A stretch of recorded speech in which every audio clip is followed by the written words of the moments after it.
మిక్కిలిగా ప్రేమించిన మా కన్నతండ్రి, మీ ఘనమైన, పవిత్రమైన, పరిశుద్ధమైన నామానికి స్తుతి స్తోత్రాలు చెల్లించుకుంటున్నాం దేవా. గడిచిన ఒక్క కాలమంతా మమ్మల్ని అందరినీ ప్రేమతో కాపాడి తండ్రి, మీ సన్నిధిలో తండ్రి మేమందరం చేరి మీ మాటలు తండ్రి ధ్యానించటానికి మాకు ఇచ్చిన సమయాన్ని బట్టి, ఆరోగ్యాన్ని, ఆయుష్యాన్ని బట్టి మీకు స్తుతి స్తోత్రాలు చెల్లించుకుంటున్నాం దేవా. ఈ యొక్క మీ సన్నిధిలో తండ్రి మేమందరం మీ మాటలు తండ్రి నేర్చుకొని భూమి మీద తండ్రి మీకు ఇష్టమైనట్టుగా మేము బ్రతకటానికి సహాయం చేయండి ప్రభువా. తండ్రి, చెప్తున్న నాకు తండ్రి మీ ఆత్మ సహాయాన్ని దయచేయవలసిందిగా కోరుకుంటూ, చెప్పే ప్రతి మాట తండ్రి అలా ఉన్నదో లేదో మమ్మల్ని మేము పరిశీలించుకోవటానికి మా కృపను దయచేయమని కోరుకుంటూ, విన్న ప్రతి మాటను బట్టి తండ్రి మీ కొరకు గొప్పగా భూమి మీద బ్రతకటానికి సహాయం చేయమని, కూడి వచ్చిన సంఘం అంతటి జ్ఞాపకం చేసుకోమని క్రీస్తు యేసు పేరిట ఈ ప్రార్థన మీకు సమర్పిస్తున్నాం మా కన్న తండ్రి. ఆమేన్. పరలోకమందున్న కన్నతండ్రికి క్రీస్తు ద్వారా కృతజ్ఞతాస్తుతులు చెల్లించుకుంటూ కూడొచ్చిన సంఘ బిడ్డలకు ప్రభువైన యేసు క్రీస్తు నామంలో నా యొక్క శుభములు, వందనములండి. ప్రియమైన దేవుని పిల్లారా, మరి ఈరోజు చరిత్రలో జరిగిన ఒక యథార్థ సంఘటన మనం పరిశీలన చేద్దాం. క్రీస్తును నమ్ముకున్న తర్వాత క్రైస్తవులపై విపరీతమైన దాడులు జరుగుతున్నాయి. బైబిల్ విరోధులు ఒకవైపు భౌతికమైన దాడులు జరుగుతున్నాయి. బైబిల్ని చింపటం, బైబిల్ని కాల్చివేయటం, క్రైస్తవుల పైన విపరీతమైన దాడులు 2 తెలుగు రాష్ట్రాలలో జరుగుతూనే మనందరికీ తెలుసు. సేవకులను కొట్టడం, హింసించడం, బైబిల్ని కాల్చివేయటం, బైబిల్ని కాల కింద వేసి త్రొక్కటం, సేవకుల మీద దాడి చేయటం, సంఘాల్లోకి వెళ్ళి విశ్వాసులను బలవంతంగా చేసి బయటికి తీసుకొచ్చి వారి మీద దాడి, భౌతికమైన దాడులు, ఇవన్నీ సమాజంలో ప్రతి పట్టణంలో, ప్రతి రాష్ట్రంలో, ప్రతి జిల్లాలో ఎక్కడో ఒక చోట ఇవన్నీ జరుగుతున్నాయి. ఎందుకంటే క్రైస్తవులు శాంతిగా ఉన్నారు అని వాళ్ళు అనుకుంటున్నారు. వారిని కొడితే ఏమి చేయర్లే, వారిని తిడితే ఏమి అనర్లే, చంపినా ఏం అనుకోర్లే అని మతోన్మాదులు కానివ్వండి, బైబిల్ విరోధులు కానివ్వండి, వీరందరూ అనుకుంటున్నారు. కానీ క్రైస్తవులు వెనకమాల ఎవరున్నారంటే ముల్లోకమైన సృష్టికర్త ఉన్నాడని గుర్తుపెట్టుకోవాలి. ఎందుకంటే చరిత్రలో జరిగిన ఒక యథార్థ సంఘటన. రాజుననే దేవుడు విడిచిపెట్టలేదు. మరి కొంతమంది విరోధులు ఈ భారతదేశంలో క్రైస్తవులను లేకుండా చేస్తాము అని స్టేట్మెంట్ ఇస్తూ ఉంటారు. వారి వల్ల అవుతుందండి? ఎప్పుడో ప్రారంభంలో మొదటి క్రైస్తవంలో అంతం చేయాలనుకున్నారు, కానీ అది అయిందా? అవలేదు. ఎప్పటికీ క్రీస్తు సామ్రాజ్యం విస్తరిస్తూనే ఉంటుంది. ఆనాడు చరిత్రలో రాజు ఏమి చేయలేకపోయారు. ఈరోజు బైబిల్ని చింపేసేయటం, పాస్టర్లను కొట్టడం, చర్చీలను కూల్చివేయటం, ఇవన్నీ మనం చూస్తూ ఉన్నాం. ప్రియమైన దేవుని పిల్లలారా, ఎందుకు అంటే వాళ్ళకి యేసుక్రీస్తు వారంటే ఇష్టం ఉండదు. బైబిల్ అన్నా, యేసుక్రీస్తు వారన్నా, మన నమ్ముకున్న దేవుడన్నా వారికి ఇష్టం లేదు. అందుకనే ఈరోజు భౌతికమైన దాడులు ఎక్కడో ఒక చోట జరుగుతూనే ఉన్నాయండి. మనం ఎప్పుడు సోషల్ మీడియాలో కానివ్వండి, యూట్యూబ్లో కానివ్వండి మనం చూస్తూ ఉంటాం. మన వెనకమల్లా సర్వశక్తిమంతుడు ఉన్నాడని మనం తెలుసుకున్నాం కనుక మనం సైలెంట్గా ఉంటున్నాం. ఈ 66 పుస్తకాలు రాయించింది సాక్షాత్తు దేవుడండి. అపోస్తుడైన పేతురు గారు ఒక మంచి మాట మనకి రాయించి ఇచ్చాడండి. అపోస్తుడైన పేతురు 2వ పేతురు పత్రిక 1వ అధ్యాయం 20వ వచనం మనం జాగ్రత్తగా పరిశీలన చేస్తే, పేతురు రాసిన 2వ పత్రిక 1వ అధ్యాయం 20వ వచనం అండి. ఒకడు తన ఊహను బట్టి చెప్పుట వలన లేఖనములలో ఏ ప్రవచనము పుట్టదని మొదటి గ్రహించుకునవలెను. బైబిల్ అని మహాజ్ఞాన గ్రంథం 66 పుస్తకాలు ప్రియమైన దేవుని పిల్లరా. మహావిజ్ఞాన గని రాసిన వ్యక్తులు వేరు, ఏమండి, ప్రాంతాలు వేరు, వారి భాషలు వేరు, వారి నాగరికతలు వేరు, వారి సాంప్రదాయాలు వేరు, వాళ్ళ చట్టాలు వేరు, వారి ప్రభుత్వాలు వేరు. అంతే కదండి. ప్రాంతాలు వేరైనా, భాషలు వేరైనా, నాగరికతలు వేరైనా, చట్టాలు వేరైనా, ప్రభుత్వాలు వేరైనా, రాజులు వేరైనా, కానీ ఒకే భావం కలిగినటువంటి గ్రంథం ఏదైనా ఉన్నట్టు బైబిల్ మాత్రమే. కదా, రాయించింది ఎవరు? సాక్షాత్తు దేవుడు. దేవుడు రాయించాడు గనుక రాసిన వారు వేరైనా, ప్రాంతాలు వేరైనా, భాషలు వేరైనా, అవునండి, నాగరికత వేరైనా, చట్టాలు వేరైనా, ప్రభుత్వాలు వేరైనా, కానీ రాసినటువంటి వారు ఎవరు ఉన్నారంటే సాక్షాత్తు దేవుడు, ప్రియమైన దేవుడు. గుర్తుపెట్టుకోండి, ఇది మహాజ్ఞాన గ్రంథం. బైబిల్ అనేది మహాజ్ఞాన గ్రంథం. కానీ ఈరోజు బైబిల్ విరోధులకి అర్థం అవట్లేదండి. కానీ దేవుడు చరిత్రలో ఒక రాజుని ఏం చేశాడో ఈరోజు తెలిస్తే నిజంగా ఇలాంటి వారు భయపడతారండి. ఎలాంటి వారు? బైబిల్ని చింపేవారి కానివ్వండి, ఏమంటే సేవకులను కొట్టేవారి కానివ్వండి, విశ్వాసులను బయటికి తీసుకొచ్చి వాళ్ళ రాళ్ళు దాడి చేసిన వారు కానివ్వండి, ఇలాంటి వారికి చరిత్ర తెలియదండి. చరిత్రలో దేవుడు ఒక రాజుని మట్టి కరిపించాడు సంగతి ఈరోజు జ్ఞాపకం చేసుకున్నాం ప్రియమైన దేవుని పిల్లలారా.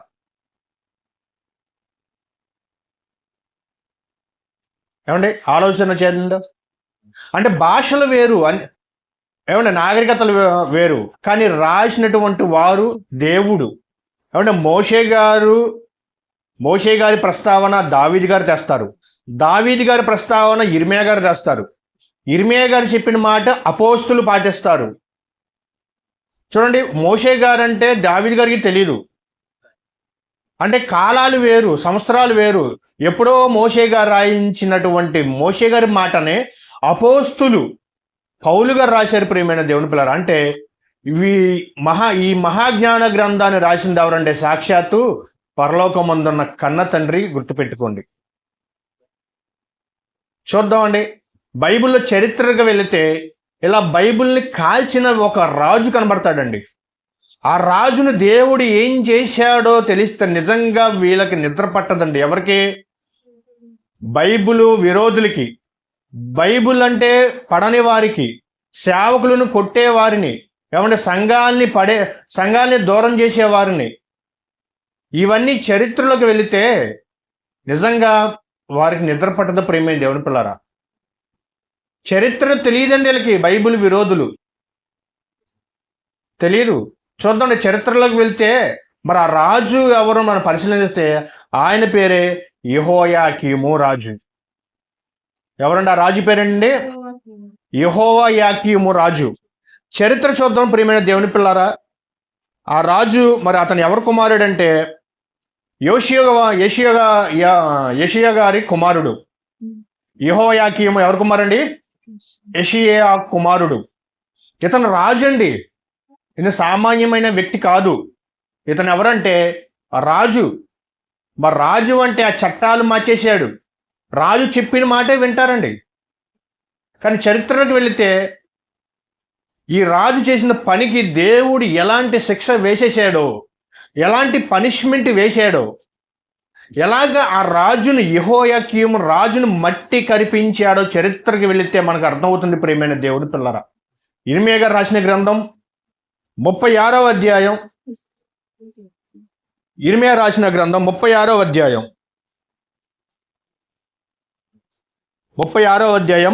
2వ వచనం నుండి జాగ్రత్త మనం చదువుదామండి. ఇర్మియా గ్రంథం 36వ అధ్యాయం 2వ వచనం. నీవు పుస్తకపు చుట్ట తీసుకొని నేను నీతో మాట్లాడిన దినము మొదలుకొని అనగా ఏషియా కాలము మొదలుకొని నేటి వరకు ఇశ్రాయేలును గూర్చియు యూదా వారిని గూర్చియు సమస్త జనములను గూర్చియు నేను నీతో పలికిన మాటలన్నీ దానిలో రాయము. ఇర్మియా గారు చెప్తున్నారు, దేవుడు చెప్తున్నాడు అండి ఇర్మియా గారితో. ఏమని చెప్తున్నాడు? నేను ఈ మాటలు చెప్పినవన్నీ ఒక చర్మపు చుట్టలో రాయము అని చెప్తున్నాడు అండి దేవుడు. ఏమండి, చరిత్రలో జరిగిన యథార్థ సంఘటన ప్రియమైన దేవుని పిల్లరా, ఇర్మియా చెప్పు. వారు దుర్మార్గతులను విడిచిపెట్టాలి. రాజు కదండి, యెహోయాకీము రాజు. ఆయన పరిపాలన అసలు బాగాలేదండి. ప్రజలను దారి తప్పిస్తున్నాడండి, దేవుడికి దూరం చేస్తున్నాడు యెహోయాకీము రాజు. కానీ ఇతను రాజు పట్ల చాలా అసభ్యకరమైన పనులు చేస్తున్నారు. దేవుణ్ణి దూరం పెట్టేసి ఏమంటే అనేకమైన పాపమైన పనులకి పూరుగులుపుతున్నాడు. ఎవరో రాజు. మరి అలాంటి రాజుకు చెప్పు ఇర్మియా, ఒక గ్రంథం తీసుకో, రాసి చెప్పు. చెప్పమన్నాడండి దేవుడు ఇర్మియా గారి ద్వారా. చెప్పమన్నప్పుడు ఈ రాజు పరిపాలన బాగాలేదు, వారి మారు మనసు పొందుకోవాలి, వారి పాప క్షమాపణ నిమిత్తం దేవుని వేడుకోవాలి. ప్రజలందరినీ పాపంలోకి నెట్టేస్తున్నాడు. అతనికి దేవుడు అంటే భయం లేదు. ఏమండి, అతనికి అహంకారం ఎక్కువైపోయింది, కోపం ఎక్కువైపోయింది, పొగరు ఎక్కువైపోయింది ఆ రాజుకి. అందుకే దేవుడు ఇర్మియా గారి ద్వారా రాయమని అతనికి బుద్ధి చెప్పమన్నాడు. అతనికి బుద్ధి చెప్పమన్నాడు. అంటే చెడిపోతున్నారు మనుషులందరూ, దేవుని కొరకు యథార్థంగా బ్రతకట్లేదు వాళ్ళు అని చెప్పు ఇర్మియాతో దేవుడు చెప్పమన్నాడు. మరి ఈ మాటల్లో తీసుకుని వెళ్ళి మందిరానికి వెళ్ళి ఒక బారాక్ అనే వ్యక్తి సమాజ మందిరంలో చెప్తున్నాడండి. ఏమని చెప్తున్నాడు? మీరు రాజు కదండి అనే సైనికుల దగ్గర అక్కడ ఉన్న సామ్రాజ్యాన్ని చెప్తున్నాడు. బారాకు సమాజ మందిరంలో నిలబడ్డాడు. ఇగో ఈ గ్రంథాన్ని విప్పి చెప్తున్నాడు, అయ్యా మీ ప్రభుత్వం, మీ రాజ్యం బాగాలేదు, మీ ప్రభుత్వం బాగాలేదు, మనుషులు చెడిపోతున్నారు. మీరు మార్చుకుంటే దేవుడు ఉగ్రత మీ నుంచి తప్పిస్తాడు. కానీ మార్చుకోకపోతే దేవుని ఉగ్రత మీ మీద వస్తుంది, మనం అందరం చనిపోతాము, హెచ్చరిస్తున్నాడు అని చెప్పేసి బారాకు ద్వారా సమాజ మందిరంలో చెప్తున్నాడు. అప్పుడు ఏమైందో ఒకసారి 16వ వచనం చదువుదామండి. ఇర్మియా గ్రంథం 36వ అధ్యాయం 16వ వచనం. వారు ఆ మాటలన్నీ వినినప్పుడు ఏ మాటలన్నీ విన్నారండి? ఏ మాటలు విన్నారు? ఇగో మన రాజ్యాన్ని దేవుడు ఉగ్రత వస్తుంది మన మీదకి, కనుక మీరందరం మారిపోవాలి, చెడు మార్గం నుంచి మంచి మార్గంలో రావాలి, మన దేవుని ఉగ్రత మన మీద రాకమునిపే మనం మారిపోవాలని హెచ్చరిస్తున్నాడు. ఎవరో ఇర్మియా గారు హెచ్చరిస్తున్నాడు. అని వారిలో వారు మాట్లాడుకుంటుండగా ఏం కలిగింది వారికి? విన్నప్పుడు ఏం కలిగింది? ఒకరినొకడు చూచుకొని మేము నిశ్చయముగా ఈ మాటలన్నిటినీ చెప్పేదని భయపడ్డారు. చాలండి, ఒకరు భయపడ్డారండి. అంటే ఈ మాటలు ఇర్మియా ఎప్పుడైతే హెచ్చరిస్తున్నాడో, ఇర్మియా ఎప్పుడైతే ఇగో దేవుడు తన రాయమనన్న మాటల్లో చెప్పి వారిని హెచ్చరిస్తున్నాడో, ఈ మాటలన్నీ చదివినప్పుడు ఒకరినొకరు ఏమయ్యారండి? చూచుకొని ఈ మాటలను విన్నప్పుడు భయపడి. ఏమండి, ఈ మాటలన్నీ వినినప్పుడు భయపడి. కాబట్టి దేవుడు రాయించమందే ఒక యూదుల కోసం కాదని రాయమంది, ఒక ఇశ్రాయేలు కొరకే కాదని రాయమంది. అక్కడ ఏమన్నాడు? సమస్త జనములు గూర్చియు. 36వ వచనం 2వ వచనం చివరి వచనం అండి. సమస్త జనములు గూర్చియు నేను నీతో పలికిన మాటలని దానిలో రాయము. సమస్త జనములు గూర్చియు రాయమన్నాడండి. రాశాడు, వెళ్ళి చెప్పారు.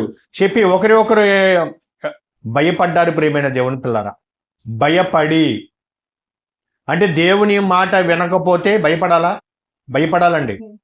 అసలు సహజంగా భయం ఎవరికి వస్తుందంటే, ఏమంటే దొంగలకి ఎవరంటే భయం? పోలీసు వాళ్ళు అంటే దొంగలకు భయం. ఎందుకంటే అతను తప్పు చేశాడు, దొంగతనం చేశాడు కాబట్టి భయం. మరి దేవుని మాట వినకపోయినా కూడా భయమేనండి, భయపడాలండి. అప్పుడప్పుడు ఎవరైనా సేవకులు వచ్చారనుకోండి, ఇలాంటి మాటలు హెచ్చరించినప్పుడు మనం ఎప్పుడైనా భయపడ్డామా? ఆలోచించండి. భయపడే ఉంటాం మనం. ఏదో సందర్భంలో ఏదో ఒక మాట ద్వారా దేవుడు మన కొరకే ఇది రాయించాడు అని మనము భయపడ్డాం. అలాగే ఇర్మియా గారు రాసిన ఒక గ్రంథం చుట్టలన్నీ తీసుకొని సమాజ మందిరంలో బోధించినప్పుడు చెప్తున్నప్పుడు భయపడ్డారండి. వీళ్ళందరూ భయపడటమే కాకుండా ఇగో ఇర్మియా ఇలా రాశాడు, ఇర్మియా ఇలా మనల్ని గద్దిస్తున్నాడు, ఇర్మియా ఇలా చెప్తున్నాడు, మనల్ని దేవుని ఉగ్రత మన మీద వస్తుంది, మనం చెడు మార్గం నుంచి విడిచిపోవాలని చెప్పేసి వారి సమాజంలో ఉన్న మనుషులందరూ ఒకరు అనుకొని ఎవరు చెప్పారు తెలుసా? రాజుకు చెప్పారండి. రాజు, ఆయనే, ఆ రాజు పేరేంటి? యెహోయాకీము రాజు. ఆ రాజు దగ్గరికి వార్త వెళ్ళింది, ఇగో ఇర్మియా అలా మనల్ని హెచ్చరిస్తున్నాడు అని. రాజు దగ్గరికి వెళ్ళినప్పుడు రాజు ఏం చేశాడో, చరిత్రలో జరిగిన యథార్థ సంఘటన, ప్రియమైన దేవుని పిల్లలు, ఆ రాజు ఏం చేశాడో ఒకసారి మనం 23వ వచనం చదువుదామండి. చదవండి, 23వ వచనం. యెహోది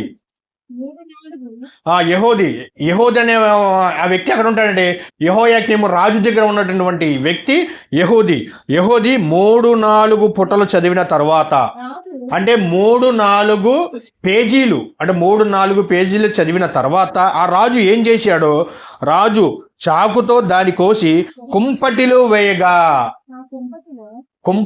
వేయగా అంటే 3 పేజీలు 4 పేజీలు చదివితేనే రాజుకి కోపం వచ్చేసి ఏం చేశాడు తెలుసా?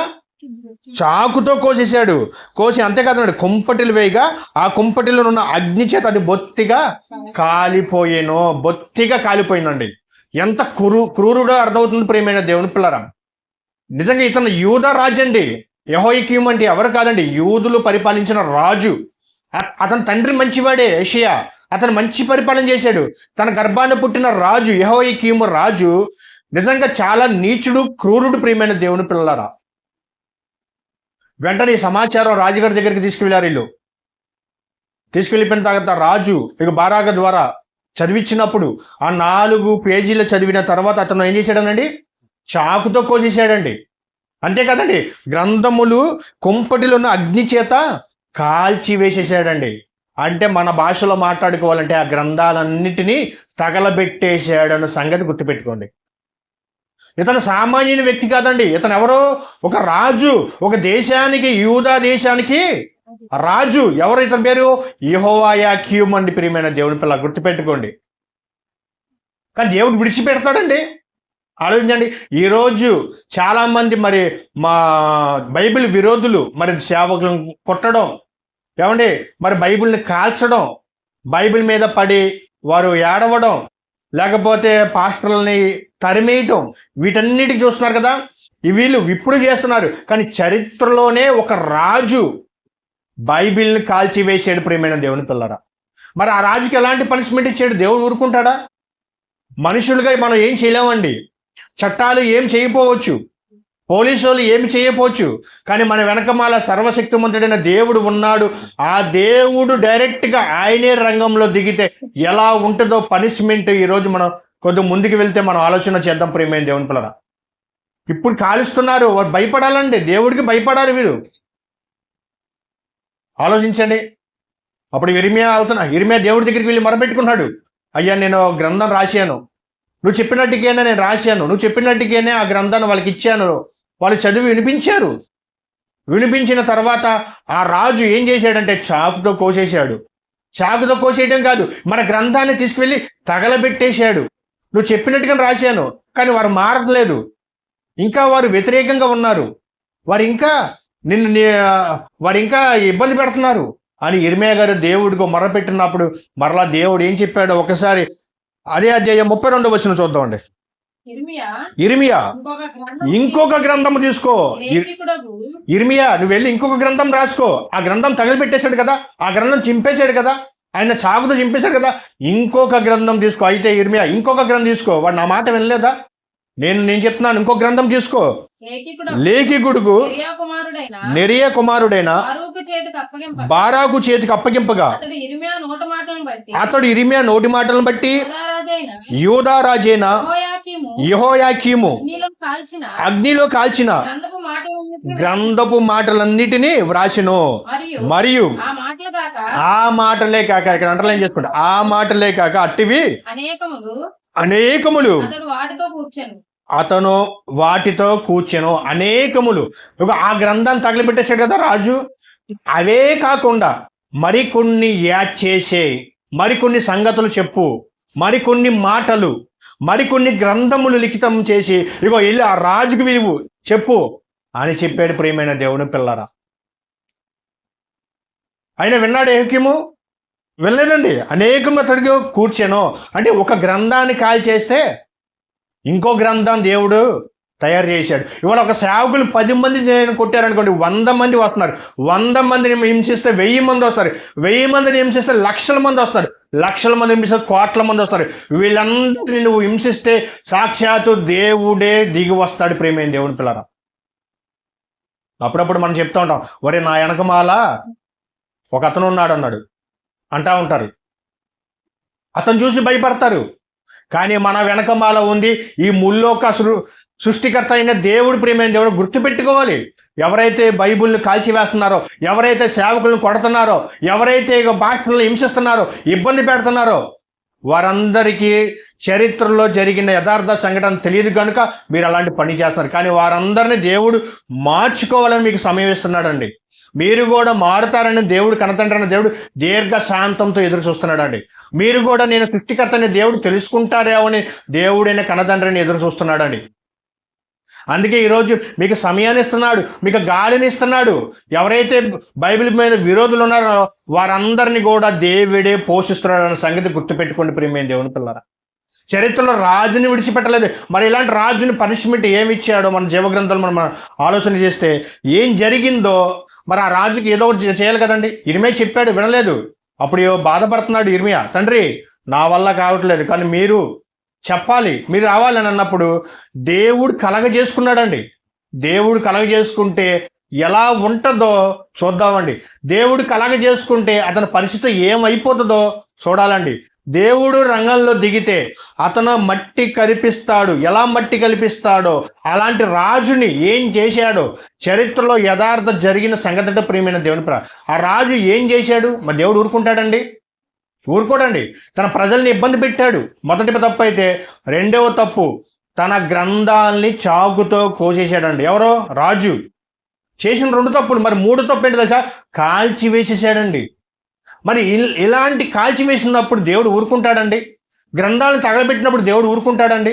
2 సార్లు అవకాశం ఇచ్చాడు, మారలేదు. చెప్తున్నాడు, ఇర్మియా గారి ద్వారా చెప్తున్నాడు, మీరు మారుమనసు పొందండి, మీరు రాజ్యం మీరు చేసిన పరిపాలన బాగలేదు, మీ తండ్రి యోషియా గారు బాగానే పరిపాలించారు, వారు గర్భాన పుట్టిన కుమారుడు మీరు ఈ రకంగా తయారవుతున్నారు, మనుషులందరిని పాపం వైపు నడిపిస్తున్నారు, మనుషులందరిని దేవుడికి దూరం చేస్తున్నారు, విగ్రహారాధన ఎక్కువైపోతుంది, కానీ మీరు దేవుడికి భయపడాలని చెప్పి ఇర్మియా గారు చెప్పినప్పుడు వినలేదండి. రాజు వినలేదు, యెహోయాకీము. ఇంకా డైరెక్ట్గా ఎవరు దిగారో తెలుసా? దేవుడే రంగంలో దిగాడండి. దేవుడే అతని పట్ల ఏం జరిగిందో అదే అధ్యాయంలోనే 30వ వచనం చూద్దామండి. 36వ అధ్యాయం 30వ వచనం. అందుచేతను యోధారాజైన యెహోయాకీమును గూర్చి యెహోవా ఈ మాట సెలవిస్తున్నాడు, దావీదు యొక్క సింహాసనం మీద ఆసీనుడుకు అతనికి ఎవ్వడును లేకపోను. నీవే లాస్ట్ ఛాన్స్. నీ సంతతి ద్వారా ఎవ్వడో రాజుగా పరిపాలించడానికి అవకాశమే లేదు, అధికారమే లేదు. నీతోనే అంతమైపోతుంది. ఇక నువ్వు ఒక క్రూరుడివి, దుర్మార్గుడివి అని చెప్పేసి దేవుడు అతను ఏం చేశాడు తెలుసా? అతని తర్వాత అతని సంతతి వారిలో కూడా ఎవరు రాజు కావటానికి వీల్లేదని చెప్పేశాడండి దేవుడు. అంతేకాదండి, అతని శవము పగలు ఎండపాలు, రాత్రి మంచి పాలపడు. వెంటనే దేవుడు రంగంలో దిగితే ఎలా ఉండదు తెలుసా? అతన్ని చచ్చిపోయాడండి. ఎవడో? యెహోయాకీము. ఎవరైతే బైబిల్ని కాల్చాడో, ఎవరైతే బైబిల్ని చింపేశాడో చాకుతో, బైబిల్ని ఏమైనా విరోధంగా ఉన్నవాడు ఒక రాజుని దేవుడు ఏం చేశాడు తెలుసా? చంపించేశాడు ప్రియమైన దేవుని పిల్లలు. అంతేకాదండి, అతని శవము గుర్తుపెట్టుకోండి, అతని శవము పగలు ఎండపాలు, రాత్రి మంచి పాలగును. అంటే ఎండపాలు అంటే ఏంటి? అతను దిక్కుమాలిన చావు చనిపోయాడు ప్రియమైన దేవుని పిల్లరా. అతన్ని చూస్తానికి ఎవరు రావలేదు, అతను తీసుకువెళ్తానికి ఎవరు లేదు. నలుగురు లేనప్పుడు ఏమనంటారండి? ఇతను దిక్కుమాలిన చావు చచ్చిపోయాడు అంటారు. అలాగే చరిత్రలో రాజు యెహోయాకీము రాజు అన్న వ్యక్తి దిక్కుమాలిన చావు చనిపోయాడండి. పగలు ఎండకి ఎండిపోతుంది శవం, రాత్రికి చలిగి మంచిగా వెండిపోతుంది. ఎలాంటి చావు అండి? ఆలోచన చాలా క్రూరమైన చావు అండి ప్రియమైన దేవుని పిల్లరా. అతను రాజు, అతను తీసుకువెళ్తానికి ఎవరు రాలేదు, కనీసం ఎవరు లేకపోయారండి ఆయన చనిపోయినప్పుడు. ఎందుకంటే దేవుడు పనిష్మెంట్ ఎలా ఉంటుందో ప్రేమైన దేవుని పిల్లలు, అంతే కదండి. ఆయన తర్వాత రాజ్యం మీద సింహాసనానికి రావటానికి అతని సంతతి వారికి కూడా ఎవ్వరికి లేదండి. ఇంకా అతనే చివరిది, అతనే చివరో రాజు. అతని తర్వాత ఆయన అతని వంశావళి చూసుకుంటే ఎప్పుడు అలాంటి రాజుని చేసినటువంటి సందర్భాలు ఏ ప్రియమైన దేవుని పిల్లరా. చూద్దాం, కింద చదువుతామండి. నేను వారి దోషమును బట్టి అతనిని, అతని సంతతిని, అతని సేవకులను శిక్షించుతున్నాను. నేను వారిని గూర్చి చెప్పిన కీడంతయు వారి మీదకి, యెరూషలేము నివాసుల మీదకి, యూదా జనుల మీదకి రప్పించుచున్నాను. చాలా అండి, యూదా జనము మీదకి రప్పించున్నాను. అతని తర్వాత సంతతి వారికి కూడా రప్పించేశాడు దేవుడు. ఏమండి ఆలోచించండి, కీడంతయు వారికి రప్పించేశాడండి దేవుడు. చరిత్రలో మరి ఒక రాజుని దేవుడు ఎలా మట్టి కరిపించేశాడో, ఈరోజు మరి బైబుల్ని కాల్చివేయడం, బైబుల్ని చెప్పడం, దయచేసి అలాంటివి చేస్తే మానుకోండి ప్రియమైన. ఏమండి చెప్తున్నాను, అలాంటివి మానుకోవాలి. ఎవరైతే బైబిల్ విరోధులు ఉన్నారో వారందరూ దేవుడికి హెచ్చరిస్తున్నాడండి, వారందరినీ దేవుడు ఇస్తున్నాడు. మీరందరూ మారు మనసు పొందాలని, మీరందరూ అలాంటివి చేయకూడదని దేవుడు దీర్ఘశాంతంతో ఎదురు చూస్తున్నాడు. కనుక ఆలోచించండి, చరిత్రలో రాజునే విడిచిపెట్టలేదండి. యూదా రాజు అండి, యెహోయాకీము అంటే ఎవరో యూదా రాజు, మరి అతనే విడిచిపెట్టలేదు. మరి ఈరోజు మీరు కాల్చివేస్తున్నారు, ఏమండి మరి పాస్టర్లు కొడుతున్నారు, బైబిల్ని చింపేస్తున్నారు. మరి మీరెంత అండి ఆలోచించండి. రాజునే విడిచిపెట్టినప్పుడు మనమెంత, మన ఆయుష్ కాలం ఎంత, దేవుడు తలుచుకుంటే మనం ఎంతటి వారం అండి ఆలోచన చేయండి. చరిత్రకి తెలియని బైబిల్ విరోధులు అండి వీళ్ళందరూ. చరిత్ర తెలుసుకోవాలి. చరిత్రలో రాజునే, ఏమండి అతను శవాన్ని ఎత్తుకెళ్ళడానికి ఎవరో రాలేదు. అతని తర్వాత రాజుగా సింహాసనానికి ఎవరిని దేవుడు ఏర్పాటు చేయలేదు. ఎందుకు? అతను చేసిన పనికి పనిష్మెంట్ చేశాడండి దేవుడు. శిక్షకు పాత్రుడయ్యాడు రాజు. అలాంటి శిక్షకు, అలాంటి ఉగ్రతకు దయచేసి ఎవరైతే బైబిల్కి విరోధంగా మాట్లాడుతున్నారో, బైబిల్ అంటే ఇష్టం ఉండను అనే వారికి దయచేసి మారండి. ఎప్పటికైనా మారండి. ఎందుకంటే బైబిల్ అనే మత గ్రంథం కాదు, మహాజ్ఞాన గ్రంథం. బైబిల్లో ఏమంటే అన్ని మంచి విషయాలు ఉంటాయి. చెడు చూడకు, చెడు వినకు, చెడు మాట్లాడకు, ఇవే చెప్పింది బైబిల్. నిన్ను వల్ల నీ పొరుగు వారిని ప్రేమించమని బైబిల్ చెప్పింది. నీ కుడి చెంప మీద కొడితే ఎడమ చెంప మీద చూపించమంది బైబిల్. ఆకలి ఉన్న వారికి అన్నం పెట్టమంది బైబిల్. ఇవన్నీ మనం పరిశీలించుకోకుండా బైబిల్ చింపేస్తున్నారు. బైబిల్ అంటే ఏమంటే కాల్చివేస్తున్నారు, సేవకులను కొడుతున్నారు. దయచేసి దేవునికి ఉగ్రత మీ మీదకి రప్పించమాకండి. ఆలోచన చేయండి. ఈ వీడియో చూస్తున్న ప్రతి ఒక్కరికి చెప్తున్నానండి, దయచేసి క్రైస్తవుల మీదకి రామాకండి. భారతదేశాన్ని క్రైస్తవులు లేకుండా చేస్తానని అన్నారు, వాళ్ళే లేకుండా పోతున్నారు. కానీ క్రైస్తవం ఎప్పటికప్పుడు విస్తరించిపోతుందండి, విస్తరించిపోతుంది. ఒక క్రైస్తవుని కొడితే 100 మంది, 1000 మంది, లక్షల మంది ఏకమవుతున్నారండి. అదే అండి క్రీస్తు ప్రేమ. కనుక ఆలోచన, చరిత్రలో యెహోయాకీము రాజుని విడిచిపెట్టలేదండి, రాజుని విడిచిపెట్టలేదండి. ఆయన చావు దిక్కుమాలిన చావు తెచ్చిపోయాడండి రాజు. ఆయన చనిపోయినప్పుడు ఎవరు రాలేదండి, ఎండిపోయిందండి, శవం ఎండిపోతుంది. తీసుకువెళ్ళే వాళ్ళు లేరు, ఏడ్చేవారు లేరు, ఏమైనా జాలి చూపించేవారు లేరు. కానీ అంత క్రూరంగా చచ్చిపోయాడండి రాజు. కనుక ఆలోచన చేయండి. క్రైస్తవుల మీద దాడులు దయచేసి ఆపేయండి. ఎందుకంటే క్రైస్తవ అనేది మీ గురించి ఆలోచించేది. మీకు భోజనం లేకపోతే భోజనం పెట్టేవారు క్రైస్తవులు, మీ గురించి ప్రార్థన చేసేవారు. ఈరోజు దేశం ఇలా ఉందంటే క్రైస్తవులు ఉండబట్టేనండి కొంతమంది అయినా ప్రశాంతంగా ఉంటున్నారు. కనుక ఆలోచించండి. చరిత్రలో యెహోయాకీము రాజు ఎలాగైతే చనిపోయాడో, మరి దేవుని ఉగ్రత ఆ దేశానికి వచ్చింది. వారి సంతతి జనం మీద కూడా ఆ యొక్క ఉగ్రత శిక్ష విధించేశాడు దేవుడు. కానీ ఈరోజు మరి చాలామంది మన మతోన్మాదులు కానివ్వండి, బైబిల్ పడనేవారి కానివ్వండి, వీరందరినీ దేవుడు చూస్తున్నాడు. ఎందుకంటే వారు మారతారేమో అని దేవుడు నరులను పరిశీలిస్తున్నాడు. వారు మారు మనసు పొంది వారు తప్పు చేయకుండా ఒప్పుకోవాలనే దేవుడు దీర్ఘశాంతంతో ఎదురు చూస్తున్నాడు. కనుక ఆలోచించండి, ప్రార్థన చేసుకుందాం. మమ్మల్ని మిక్కిలిగా ప్రేమించిన మా కన్న తండ్రి, ఇప్పటి వరకు తండ్రి మంచి విషయాలు మీరు నాతో ద్వారా మాట్లాడినందుకు మీకు వందనాలు చెల్లించుకుంటూ, విన్న మాటలు తండ్రి మేము విడిచిపెట్టకుండా వాటి ప్రకారంగా ప్రవర్తించే భాగ్యాన్ని దయచేయమని కోరుకుంటుందండి. వచ్చిన సంఘ బిడ్డలందరినీ జ్ఞాపకం చేసుకోండి ప్రభా. వారికి మంచి ఆరోగ్యాన్ని, ఆయుష్ను ప్రసాదించండి ప్రభా.